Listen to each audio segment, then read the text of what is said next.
Si vous êtes à la recherche d'un secteur d'activité en pleine expansion et que vous souhaitez faire une carrière dans un milieu profitable, durable, en toute sécurité, vous êtes ici au bon endroit. Je vais vous donner 3 bonnes raisons de devenir diagnostiqueur immobilier en 2025.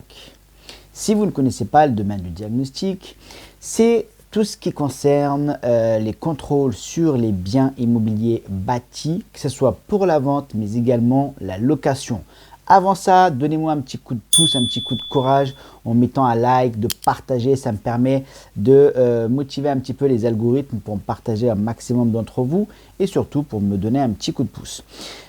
Donc, le diagnostic immobilier, c'est obligatoire pour toutes les transactions, que ce soit vente-location en France, sur tout le territoire français, mais également outre-mer. Et sans le diagnostiqueur, aucune de ces transactions ne peut avoir lieu. Si vous donnez déjà l'ampleur du marché, on parle là en plusieurs millions d'euros chaque année. Il y a des dizaines de millions de transactions chaque année, vente, location. Mais également, ça concerne tout ce qui est marché des travaux publics. Aucun travaux ne peut avoir lieu sur un immeuble bâti d'avant 1997 sans qu'un diagnostiqueur immobilier n'intervienne pour faire le diagnostic avant travaux concernant l'amiante ou avant démolition pour vérifier qu'il n'y a pas d'amiante dans les immeubles bâtis, pour garantir la sécurité aussi bien des travailleurs mais également de toutes les personnes qui évoluent autour du chantier.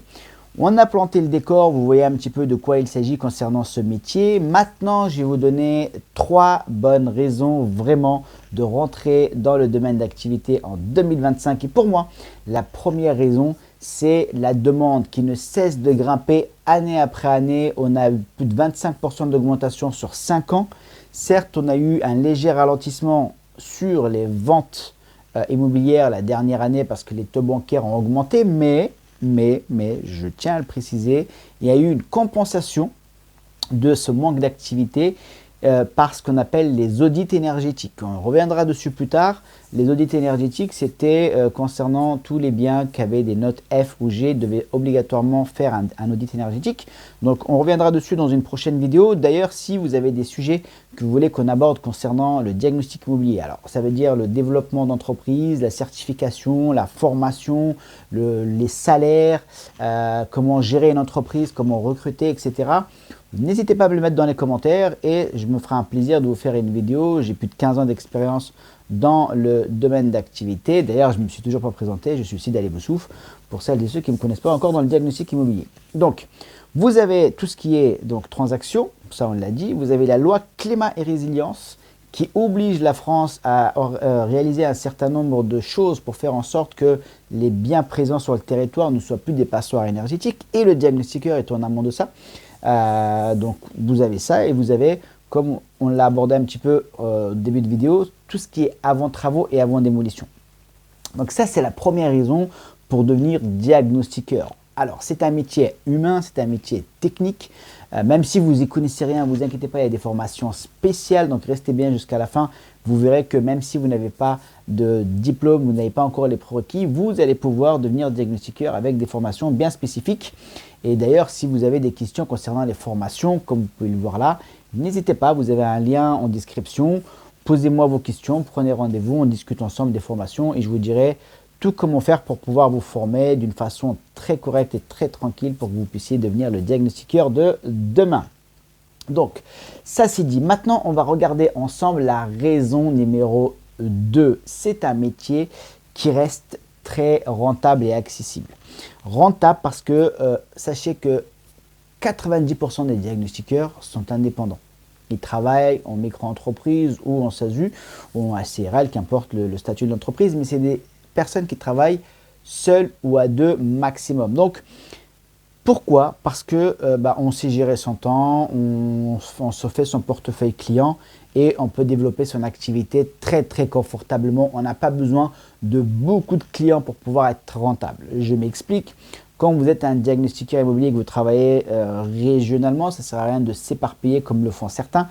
Vous avez besoin de 5-10 agences immobilières, de quelques notaires et de quelques particuliers pour pouvoir gagner très confortablement votre vie. Je le répète, oui, dans la profession, ils n'aiment pas trop qu'on parle comme ça, mais je mets les pieds dans le plat.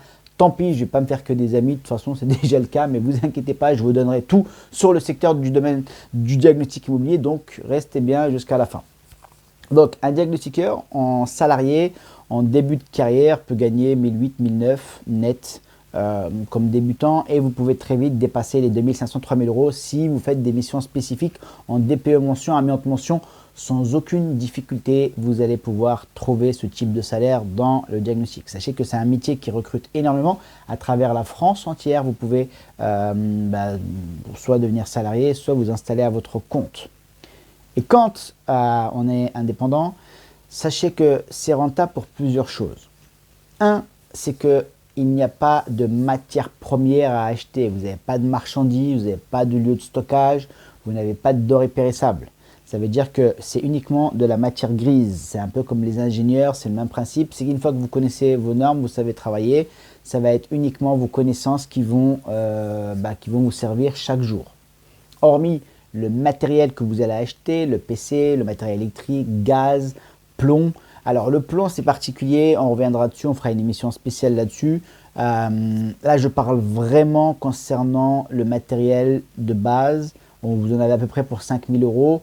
Et si vous faites du plomb, si vous êtes dans une région où il y a beaucoup de biens construits avant 49, donc ça va être indispensable, soit vous investissez 25 000 euros, donc soit en crédit banque, soit vous payez par vous-même, ou vous organisez avec le fournisseur pour le payer en plusieurs tranches, ou alors vous la prenez en location, ça vaut entre 400 et 500 euros, j'ai plus les nouveaux prix en tête, mais vous avez des fournisseurs pour ça qui vous la mettent à disposition pour un loyer mensuel. Et quand vous avez fini, vous la restituez et vous arrêtez de payer. Vous voyez, donc grosso modo, c'est assez simple de s'installer. Ça ne nécessite pas des grosses sommes d'investissement pour pouvoir s'installer et ça ne nécessite pas non plus 15 ans d'études pour pouvoir gagner plus de 5000 euros par mois, comme je le vois dans certains domaines d'activité qui nécessitent 4-5 ans d'études et on sort avec des salaires à 2500, 3000 euros. Alors que là, dans le diagnostic, très honnêtement, si vous travaillez sérieusement, si vous travaillez avec application, vous pouvez vraiment vous développer et gagner très confortablement votre vie. Les chiffres de l'INSEE pour les indépendants, ça va de 50 à 120 000 euros par an de chiffre d'affaires, sachant que vous n'avez pas de matière première. Les seules charges que vous allez avoir, donc c'est votre achat de matériel, vous allez avoir l'assurance professionnelle, vous allez avoir le carburant de la voiture, l'assurance de la voiture, et puis tout le reste, c'est tout. Donc si vous travaillez intelligemment uniquement dans votre secteur géographique, vous ne ferez pas des gros déplacements, donc vous n'allez pas consommer beaucoup de carburant et vous allez être très rentable. Un diagnostiqueur, s'il fait 3 interventions par jour, il n'a pas besoin de plus et vous pouvez gagner bien plus de 1000 euros par jour avec uniquement 3 rendez-vous. Et sachez que vous pouvez commencer, ça c'était mon point numéro 3, je vais un petit peu trop vite en besogne. Le point numéro 3, on va faire ça bien, hein, vous voyez, on essaie de construire un petit peu l'émission d'une façon un peu correcte, même si dans ma tête les idées vont et fusent. La raison numéro 3, c'est la flexibilité de carrière et d'évolution. Donc, vous pouvez évoluer très vite quand vous êtes salarié, parce qu'aujourd'hui, vous commencez par exemple sans avoir les mentions, juste certifié sur les transactions vente-location par exemple.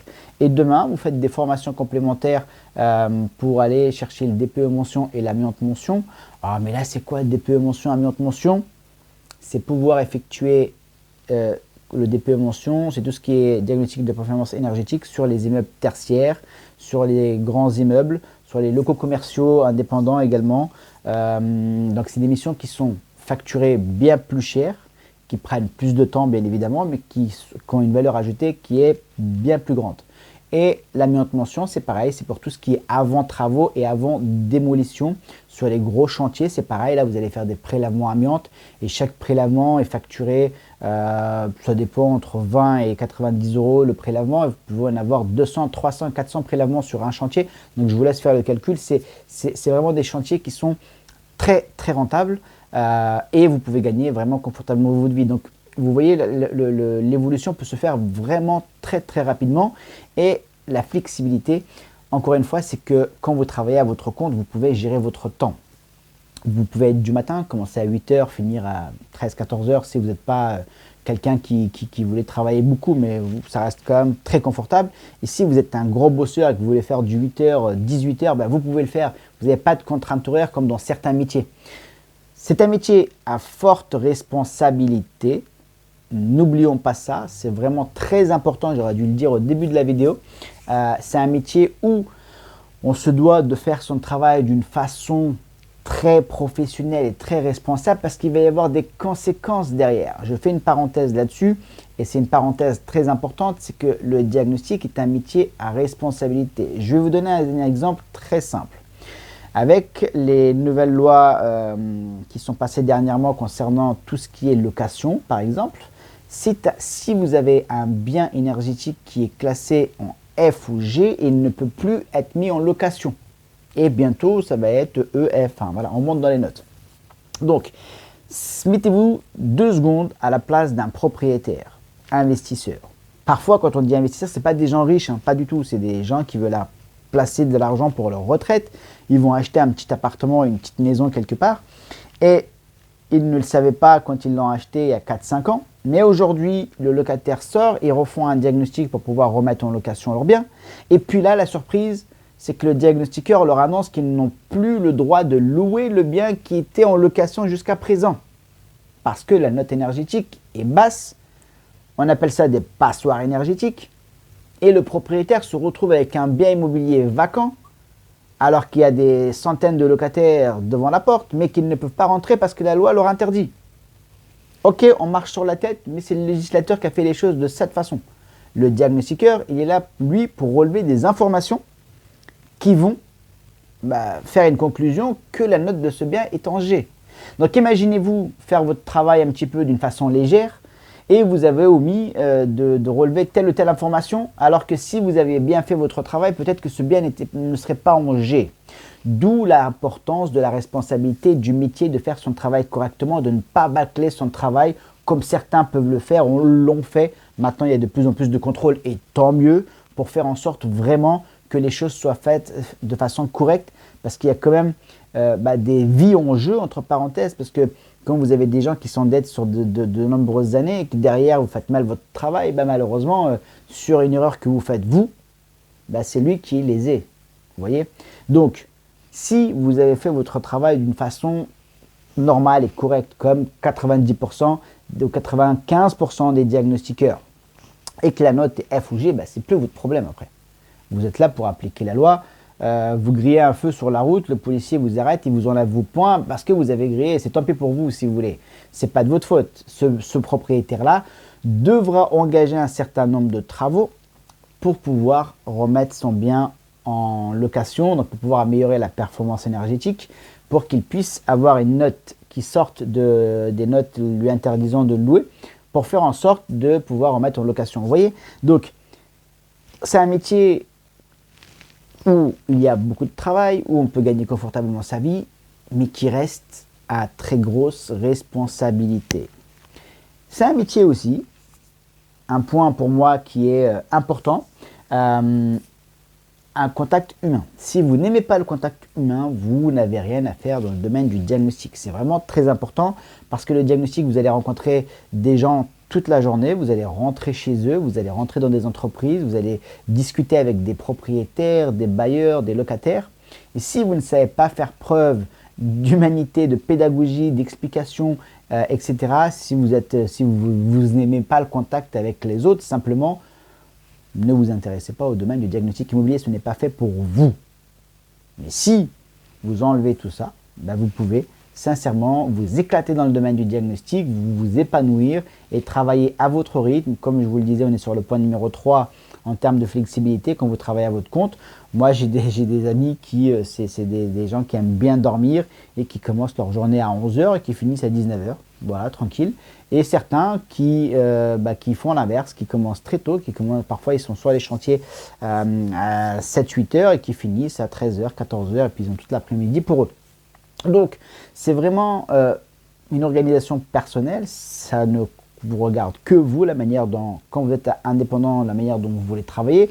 N'oubliez pas que vous avez aussi des obligations qui sont vos clients. Un client, parfois, ne peut pas être là à 11 h, il est forcément là à 17 h.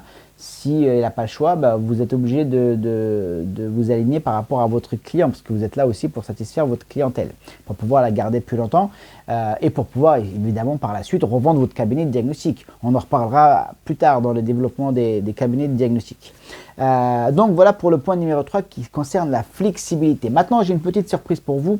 Si vous vous intéressez au domaine du diagnostic et que vous voulez rejoindre une communauté, on va parler développement du diagnostic, les nouvelles technologies, les réseaux sociaux pour les diagnostiqueurs, se certifier, se former, etc. Si vous voulez avoir tout un tas d'informations concernant ce domaine d'activité qui est vraiment formidable, je vous invite à vous inscrire sur la communauté Réussite Academy. Pour l'instant, l'intégration de la communauté est gratuite là pour les premiers arrivants, mais dans quelques semaines, l'entrée vers la communauté va y avoir un abonnement. Mais pour l'instant, pour les premières personnes qui rentrent, c'est 100% gratuit et à vie. Et ensuite, on changera un petit peu la donne. Donc allez-y, inscrivez-vous. Et si vous avez des questions, si vous voulez avoir des informations concernant les formations pour devenir diagnostiqueur, n'hésitez pas, vous prenez rendez-vous, on discutera ensemble. Je vous mets un lien Calendly pour venir discuter avec moi. Posez-moi toutes vos questions et je me ferai un plaisir de vous répondre, voilà, pour vous guider au mieux, pour savoir comment vous pouvez vous installer rapidement en tant que diagnostiqueur. Sachez qu'il n'y a pas besoin de 5 ans d'études. Vous pouvez devenir diagnostiqueur en moins de 3 mois, clé en main, et pouvoir gagner des centaines de milliers d'euros très rapidement. Donc ne perdez plus votre temps. Et aussi, un point très important dans la raison numéro 3, pour toutes celles et ceux qui sont déjà dans le domaine du bâtiment, qui vous faites un métier pénible, dur physiquement, que ce soit les peintres, les maçons, les carreleurs, les plombiers, les électriciens, on sait à quel point parfois physiquement ces activités peuvent être pénibles. Sachez que dans le domaine du diagnostic, vous n'avez pas ça. Ça reste presque aussi rentable, voire plus rentable que les domaines d'activité que je viens de citer. Et vous n'avez pas les problèmes liés à la dureté du métier. Physiquement, le diagnostic immobilier n'est pas dur. Attention, vous allez être dans 90% du temps debout. Si vous n'avez pas de problème à rester debout toute la journée, eh bien le métier est fait pour vous. Sachez qu'à la fin, vous n'êtes pas cassé, vous n'avez pas mal au genou, au coude, parce que vous vous êtes baissé, vous êtes sale à la fin de la journée. Le diagnostic immobilier, vous restez clean du début jusqu'à la fin. Vous n'avez pas d'effort physique particulier à faire, si ce n'est celui de conduire, de passer d'un point A à un point B. Mais ça, pour celles et ceux qui font déjà des interventions sur les chantiers, vous savez déjà ce que c'est.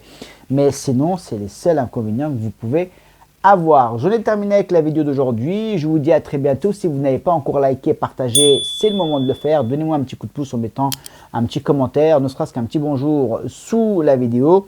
Et pour les autres, je vous dis à très vite.